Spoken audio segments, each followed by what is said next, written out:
Commission का शुक्रिया अदा करना चाहता हूं कि उन्होंने भारतीय जनता पार्टी के सरकार के दबाव के बावजूद अब आखिर उन्होंने चुनाव की घोषणा तो कर दी। 2 राज्यों में चुनाव है, हिमाचल में और गुजरात में। 8 तारीख को परिणाम दोनों राज्यों के आने हैं। इलेक्शन कमीशन को इसकी सफाई देश की जनता के सामने देनी चाहिए, क्योंकि वो एक कॉन्स्टिट्यूशनल अथॉरिटी है देश की, कि जब 2 राज्यों के चुनाव के परिणाम साथ में आ रहे हैं तो एक चुनाव जो हिमाचल का, उसकी तारीख की घोषणा आप 14 को करते हैं और दूसरे चुनाव की घोषणा आज 3 नवंबर को आप कर रहे हैं। कोई जस्टिफिकेशन, कोई कारण, कोई दबाव, ये खुलासा देश चाहता है कि इलेक्शन कमीशन, जो कि एक निष्पक्ष बॉडी और कॉन्स्टिट्यूशनल बॉडी मानी जाती है, उससे हम उम्मीद करते हैं। सेकेंडली, इतने चुनावों की घोषणाएं हमने देखी है। हिमाचल के चुनाव की घोषणा एक स्पेशल घोषणा थी, उसमें 14 तारीख को नोटिफिकेशन जारी होता है और कोड ऑफ कंडक्ट इंपोज हो रहा है 17 को, क्योंकि 16 तारीख को प्रधानमंत्री जी की रैली थी और उस रैली को उनको सरकारी संसाधनों से करना था। ये क्लियर विजिबल है चीज, सामने कोई भी आदमी इसको समझ सकता है। और यहां गुजरात में हम रोज देख रहे हैं हम कितनी सरकारी संसाधनों का दुरुपयोग करके, क्योंकि मेरे जैन में पिछले 10 मार्च को 5 राज्यों के चुनाव परिणाम आए थे। मुझे याद है कि एक प्रोग्राम 11 मार्च को इन्होंने बीजेपी का प्रोग्राम किया था पार्टी की तरफ से। उसके बाद अभी तक, मार्च 10 के बाद में अभी तक, यानी 1 तारीख को मानगढ़ जो कि बॉर्डर पे है, देखा जाए राजस्थान में है, लेकिन उसमें 3 राज्यों की सीमाएं लगती है, मध्य प्रदेश, गुजरात और राजस्थान। तो ये 1 तारीख तक जो भी प्रोग्राम बीजेपी ने किए, सरकार ने किए, वो सब सरकारी प्रोग्राम थे। कितना पैसा इन पे पानी की तरह बहाया गया, 12-12 करोड़ रुपए के डोम एक एक जगह लगे हैं और पूरे गुजरात में पार्टी के होर्डिंग लगे हैं जहां पे सरकारी प्रोग्राम था। जितना सरकारी संसाधनों का दुरुपयोग करना था वो सब हो गया। लास्ट में तो अमानवीयता की हद हो गई जब मोरबी की दुर्घटना हुई। 31 तारीख से कांग्रेस पार्टी की 5 रैलियां हमारी तय थी, हमारे नेता पहुंच चुके थे वहां। नॉर्थ गुजरात में अशोक गहलोत जी पहुंचे थे। हमारी सौराष्ट्र की रैली नंबर 1 पे मध्य प्रदेश के पूर्व मुख्यमंत्री दिग्विजय सिंह जी पहुंच गए थे। महाराष्ट्र की दूसरी रैली के लिए BK हरिप्रसाद जी पहुंच गए थे। महाराष्ट्र मध्य गुजरात की रैली के लिए सचिन पायलट पहुंचने वाले थे और साउथ गुजरात के लिए सुप्रिया जी और पवन खेड़ा जी।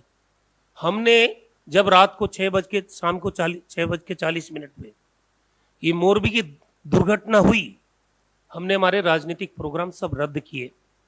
लेकिन दुर्भाग्य ये है कि प्रधानमंत्री जी गुजरात के अंदर थे, 3 दिन का उनका दौरा था, ना कोई सरकारी प्रोग्राम रद्द हुए। हैट लगा हुआ मैंने फोटो देखा।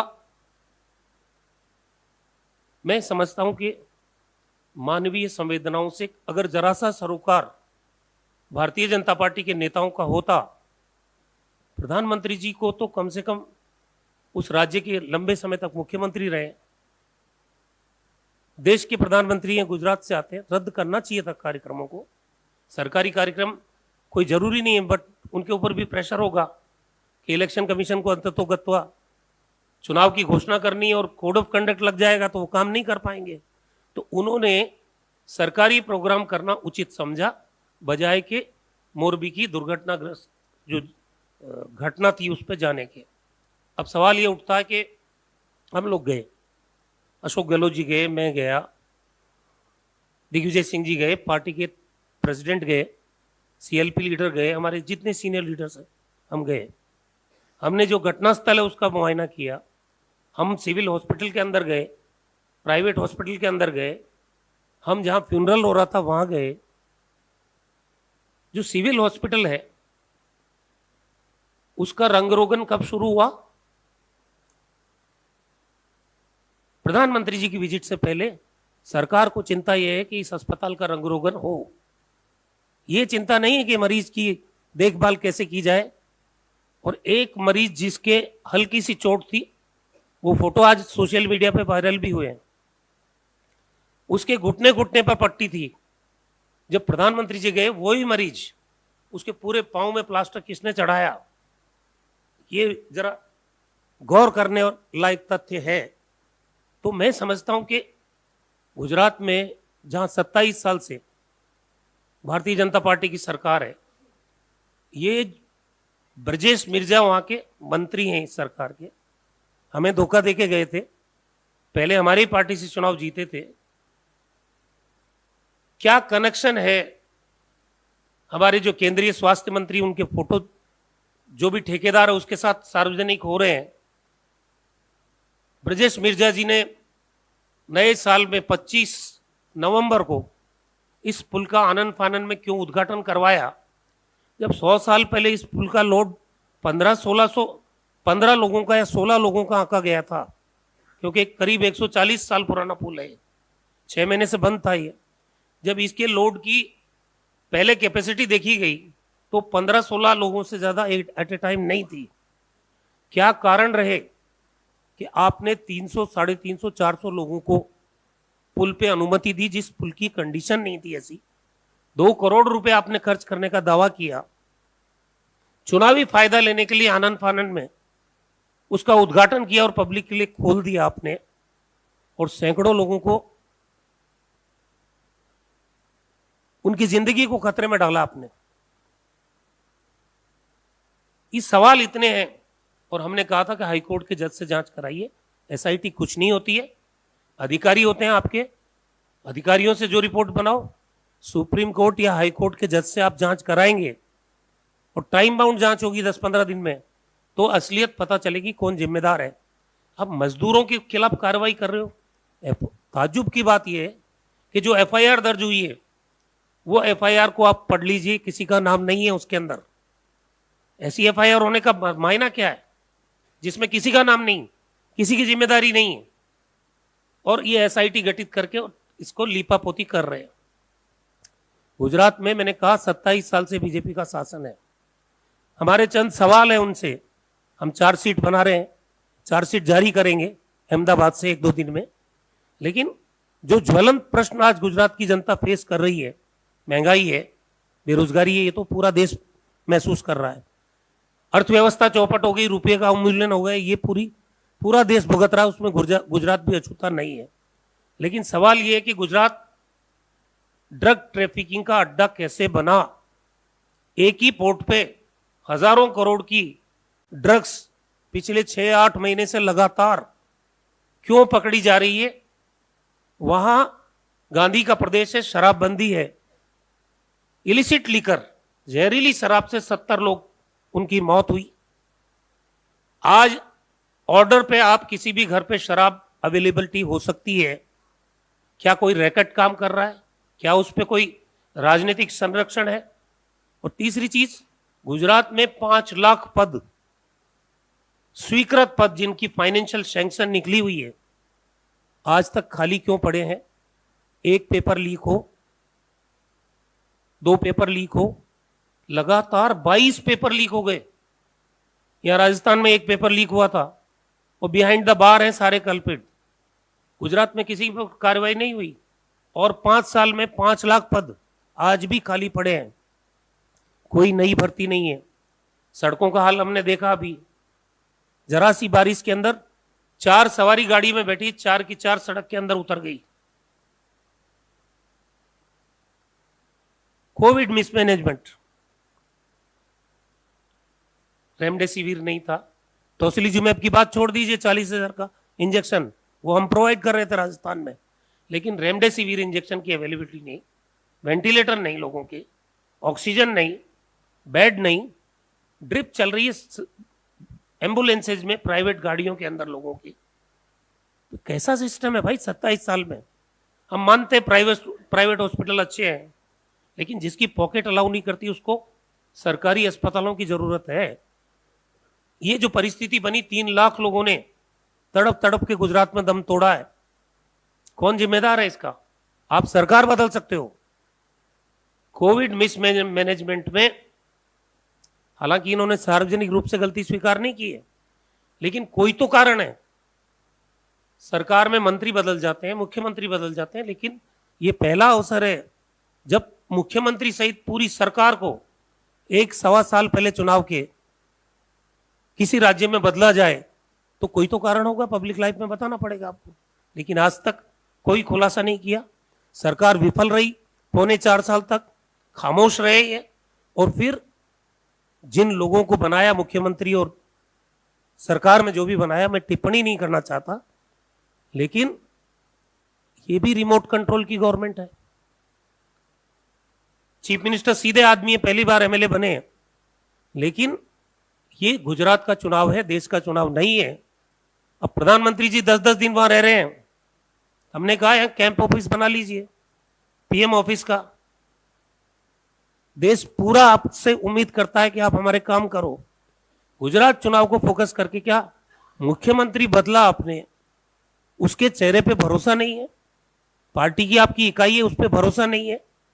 क्यों अमित शाह जी बराबर 20-20 दिन वहां रहेंगे? और लॉजिक ये दिया जा रहा है कि उनका खुद का प्रदेश है। तो मैं तो ये मानता हूं कि प्रधानमंत्री का तो एक प्रदेश नहीं हो सकता, पूरा देश है। तो दूसरे राज्यों में जब चुनाव होते हैं तो 15-15 दिन वहां भी रहना चाहिए। हालात खराब है, गुजरात में हालात खराब है। भारतीय जनता पार्टी के अंदर अंतर कलह है जबरदस्त, और इसीलिए ये लिंगर ऑन भी कर रहे थे चुनाव को। लेकिन अल्टीमेटली डेमोक्रेसी में इलेक्शन तो फेस करना ही पड़ेगा। और मैंने पहले भी कहा है कि ये आम आदमी पार्टी और एमआईएम ये बीजेपी की बी टीम है, सिर्फ ही वोट काटते हैं। अभी तो पता ही नहीं है किसका वोट काटेंगे, लेकिन हमारे सामने उदाहरण है गोवा का, उत्तराखंड का। जितना परसेंटेज वोट इन्होंने काटा वहां, उतने ही परसेंट से कांग्रेस सरकार बनाने से वंचित रही है। ये हमारे पास प्रमाण है कि ये बी टीम है, और ये इनके कोई वर्कर नहीं है। पेड लोग वहां वारंटी कार्ड बांटते हैं, मीडिया के माध्यम से परसेप्शन बनाएंगे। लेकिन मेरा दावा है जब परिणाम आएगा, चौंकाने वाले परिणाम गुजरात से आपको देखने को मिलेंगे। कांग्रेस पार्टी ने बहुत मेहनत की है, प्रधानमंत्री जी वहां हैं, इसीलिए परसेप्शन बन रहा है उनका, धरातल पे कुछ नहीं है। ऐसे ही आम आदमी पार्टी और एमआईएम का कोई धरातल पे कुछ नहीं है, ना कोई यूनिट है, ना कार्यकर्ता है तो सिर्फ पेड वर्कर है। लड़ाई तो नीचे वर्कर लड़ेगा। अभी भी हमारे 63 एमएलएज हैं और हम ऑपोजिशन में हैं वहां। तो जो बातें राजनीतिक गलियारों में परसेप्शन के लिए बनाई जा रही है, उन बातों में कोई दम नहीं। धन्यवाद। कांग्रेस पार्टी गुजरात पे पिछले कई महीनों से लगातार गांव, ढाणी, शहर, मोहल्ले, गली में हमारे कार्यकर्ता, हमारे तमाम नेता घूम रहे हैं, प्रचार कर रहे हैं। बात सही कह रहे हैं रघु भाई कि कई बार जो चीज़ मीडिया को नहीं दिखती, प्रधानमंत्री को तो दिख गई। उन्होंने अपने ही वर्कर्स को चेतावनी दी कि कांग्रेस से सावधान रहना, ये बहुत गहराई में जाकर काम कर रहे हैं। हम आप सबको आमंत्रित करते हैं, आइए गुजरात में और खुद अपनी आंखों से देखिए कि कौन किस तरह से प्रचार कर रहा है। हमारा बहुत सकारात्मक प्रचार है। हमारे जो 8 वचन हैं, वो आप एयरपोर्ट से उतरेंगे तो आपको खंभों पे सिर्फ एक ही पार्टी की एड्स दिखेंगी। वो 8 वचन लोगों को, अब गुजरात के लोगों को 11 वचन रट गए। वो अंग्रेजी माध्यम के स्कूल खोलने के हों, वो कॉन्ट्रैक्ट व्यवस्था ख़त्म करने के हों, वो गैस सिलेंडर के दाम 500 रुपये करने के हों, वो 300 यूनिट बिजली फ्री देने के हों, ये तमाम जो हमारे 11 वचन हैं अब गुजरात के लोगों को रट गए। आप भी आइए, और जो दुष्प्रचार चल रहा है उस पर विश्वास रखने की कोई आवश्यकता नहीं। सवाल मोरबी पर बहुत हैं, जंग लगे हुए आपने नट बोल्ट हम सब ने देखे, पूरे देश ने देखे। हतप्रभ रह गया कि जिस राज्य में जिस दिन प्रधानमंत्री हवाई जहाज बनाने के लिए उद्घाटन करने गए हुए थे, वहां एक पुल का रखरखाव आप नहीं कर पा रहे। ये कॉन्ट्रडिक्शन देखिए आप। और ऐसी कंपनी जो CFL बल्ब बनाती हो, दीवार घड़ी बनाती हो और मच्छर मारने के रैकेट बनाती हो, उसको आपने एक पुल का रखरखाव और रिपेयर का काम दे दिया। बताइए ये कौन सा मॉडल है गुजरात? कहेंगे गुजरात के लिए प्रधानमंत्री जी गर्व से कि ये है मेरा Gujarat model of corruption and commission. ऐसी कंपनी को आपने ये काम दे दिया और कोई जिम्मेदारी लेने को तैयार नहीं। किसके साइन से ये काम गांधीनगर में, वो कौन मंत्री है, वो कौन प्रिंसिपल सेक्रेटरी है, रघु जी तो मंत्री रहे हुए हैं, किसके हस्ताक्षर से ये काम इस कंपनी को दिया गया, उस पर क्यों नहीं एफआईआर हो रही? म्युनिसिपल कमिश्नर जिसको मालूम था कि कल ये पुल खुलेगा और 400-500 लोग आएंगे, उसका नाम क्यों नहीं है एफआईआर में? आप सोचिए कि घटना आज हो रही है, राजकीय शोक 3 दिन बाद होगा क्योंकि प्रधानमंत्री जी को रिबन काटने। यह है गुजरात मॉडल। तो ये तमाम सवालों से लैस होकर, अपने सकारात्मक कार्यक्रम से लैस होकर कांग्रेस पार्टी पूरे आत्मविश्वास के साथ गुजरात में चुनाव में जा रही है और रिजल्ट कब है? 8 दिसंबर को आप और हम मिठाई खाएंगे। 2 डब्बे होंगे, एक हिमाचल के लिए होगा और एक गुजरात के लिए होगा। यह भी हम आपको आज वादा करें पूरे आत्मविश्वास के साथ।